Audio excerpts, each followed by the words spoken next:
পৃথিবীতে এমন একটি নদী আছে যেখানে জল নিজে থেকেই ফুটতে থাকে।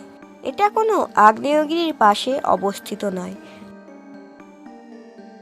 এই জল আপনাকে জীবন্ত সেদ্ধ করে দিতে পারে। আপনি যদি এই নদীতে পড়ে যান তাহলে আপনি ডুবে মারা যাবেন না, আপনি ফুটন্ত সেদ্ধ হয়ে যাবেন। এই ভিডিওটি যদি আপনি স্কিপ করেন আপনি পৃথিবীর সবচেয়ে ভয়ঙ্কর বাস্তব রহস্যগুলোর একটি মিস করবেন। কারণ আজ আমি আপনাকে এমন একটি নদী দেখাতে যাচ্ছি যেখানে জল শুধু গরম না, ফুটন্ত। এই জলের তাপমাত্রা 100 ডিগ্রি সেলসিয়াস। এটা কোনো আগ্নেয়গিরির পাশে না, কোনো লাভা না, তবুও এর জল আপনাকে জীবন্ত সেদ্ধ করে দিতে পারে। এই জায়গাটির নাম হলো স্যানাই টেম্পসন। বিজ্ঞান বলছে এই নদীটির এক কথা, আর জঙ্গলের ভেতরে লুকিয়ে আছে এমন কিছু যা পুরোপুরি বোঝা যায়নি। এটার বৈজ্ঞানিক কোনো যুক্তি নেই। তাহলে এটা কি কোনো এলিয়ান নাকি অন্য কোনো অদৃশ্য শক্তি? আপনারা কি বলেন? না দেখলে আপনি বিশ্বাসই করবেন না। পৃথিবীতে সত্যিই একটি ফুটন্ত নদী রয়েছে। কোনো আগ্নেয়গিরি ছাড়া একটি নদী কিভাবে ফুটতে পারে আপনারা বলতে পারবেন? এটি পৃথিবীর সবচেয়ে বিপজ্জনক নদীগুলির মধ্যে 1 নম্বরে রয়েছে, যা বিজ্ঞান এখনো পুরোপুরি ব্যাখ্যা দিতে পারেনি যে এই নদীর জল কেন ফোটে। কোনো আগ্নেয়গিরি ছাড়া একটা নদী কিভাবে ফুটতে পারে? বিজ্ঞানী অ্যান্ড্রেস রুজো যখন প্রথম এই নদী আবিষ্কার করেন তিনি নিজেই বিশ্বাস করতে পারেননি যে কোনো লাভা ছাড়া জল কিভাবে ফুটতে পারে। পৃথিবীর সবচেয়ে বিপজ্জনক নদীগুলির মধ্যে একটি নদী হলো এই ফুটন্ত নদী। আপনি যদি এই নদীর পাশে দাঁড়ান আপনার শরীর ঠিক থাকবে, কিন্তু যদি এক পাও এই নদীর ভিতরে প্রবেশ করান তাহলেই শেষ। তাহলেই আপনার পায়ের চামড়া একেবারে খুলে যাবে আর আপনার হাড়গোড় পর্যন্ত ফুটে সেদ্ধ হয়ে যাবে। ভিডিওটা শেষ না দেখা পর্যন্ত আপনি বুঝতেই পারবেন না এই নদী আসলে কতটা ভয়ঙ্কর। আপনি কি মনে করেন এই ফুটন্ত নদীর রহস্য কি বিজ্ঞান, নাকি অজানা কোনো শক্তি, নাকি এলিয়েন? এই নদীটি অবস্থিত অ্যামাজন রেন ফরেস্টের গভীরে। এটা আবিষ্কার করেন এক তরুণ বিজ্ঞানী অ্যান্ড্রিস রুজো। শৈশবে সে তার দাদির কাছ থেকে শুনেছিল একটা নদী আছে যেখানে জল ফোটে। সে ভেবেছিল এটা শুধুই গল্প, কিন্তু সেটা সত্যি ছিল। যখন সে প্রথম এই নদী দেখে তার চোখ বিশ্বাস করতে পারেনি। জলের তাপমাত্রা 80 থেকে 100 ডিগ্রি সেলসিয়াস, মানে ফুটন্ত। পাখি প্রাণী যদি পড়ে যায় মুহূর্তেই সেদ্ধ হয়ে যাবে। এবার আসুন বিজ্ঞান কি বলছে জেনে নেওয়া যাক।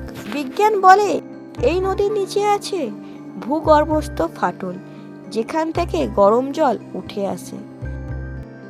এটা এক ধরনের ফাটল বিস্তৃত তাপ। বৃষ্টির জল মাটির গভীরে ঢুকে গরম হয়ে যায়, আবার বের হয়ে আসে। তাহলে যদি এটাই হয়, এখানে আমি একটি যুক্তিযুক্ত প্রশ্ন আপনাদেরকে করি।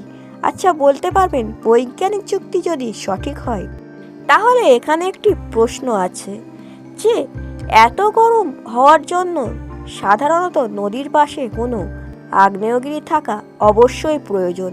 তাহলেই তো সেই আগ্নেয়গিরি থেকে ফুটন্ত লাভা নদীর গভীরে প্রবেশ করবে। কিন্তু সবথেকে মজার ব্যাপার হলো এখানে কোনো আগ্নেয়গিরিই নেই। তাহলে বৈজ্ঞানিক ব্যাখ্যাটি এখানে সর্বপেক্ষভাবে মানা সম্ভব না। তাহলে বিজ্ঞান কি সব ব্যাখ্যা দিতে পারছে? না, কারণ এই নদী অস্বাভাবিকভাবে বড়। এটা ছোট কোনো ঝর্ণা না, এটা কয়েক কিলোমিটার দীর্ঘ।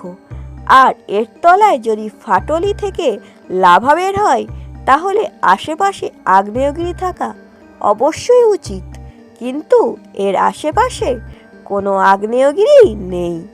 তাহলে বৈজ্ঞানিক ব্যাখ্যা এখানে পুরোপুরি সত্য ধরা যায় না।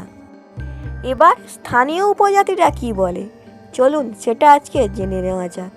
স্থানীয় উপজাতিরা বিশ্বাস করেন এই নদীকে নিয়ন্ত্রণ করে এক বিশাল সাপ। সেই সাপটির নাম ইয়াকুমেমা। তাদের মতে এই নদী অত্যন্ত পবিত্র। এটা শুধু জল না, এটা জীবন্ত একটি নদী। আবার কেউ কেউ বলেন এখানে অদৃশ্য শক্তি কাজ করে।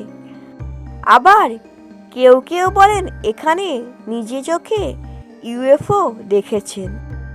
এছাড়াও ইন্টারনেটে অনেকে দাবি করেন এটা কোনো এলিয়েন এনার্জি, কিন্তু কোনো প্রমাণ নেই। এটা শুধু একটি তত্ত্ব। বাস্তবতা হলো এখনো বিজ্ঞান বা মানুষ কেউই পুরোপুরি বুঝতে পারেনি এই ফুটন্ত নদীর রহস্যটা কি। এই নদী অত্যন্ত বিপজ্জনক, একটু ভুল আর মৃত্যু নিশ্চিত। তাই গবেষকরা খুব সাবধানে এখানে কাজ করে। এই ফুটন্ত নদী আমাদের একটি জিনিস শেখায় যে পৃথিবী এখনো আমরা পুরোপুরি বুঝতে পারিনি, আর বিজ্ঞানও পুরোপুরি জবাব দিতে পারেনি। সব রহস্যের উত্তর নেই, কিন্তু প্রশ্ন রয়ে গেছে যার উত্তর এখনো অজানা। তাহলে এই ভিডিওটা এতক্ষণ দেখলেন। এবার ভিডিও শেষে আমি আপনাদের একটি প্রশ্ন করতে চাই। আচ্ছা বলুন তো, এটা কি শুধুই বিজ্ঞান নাকি সত্যিই কিছু অজানা শক্তি কাজ করছে? আপনারা কি বলেন কমেন্ট বক্সে অবশ্যই জানাবেন। আর হ্যাঁ, এরকম রহস্যময় ভিডিও যদি দেখতে চান এই চ্যানেলটি অবশ্যই লাইক দিয়ে সাবস্ক্রাইব করে আমার পাশে থাকবেন।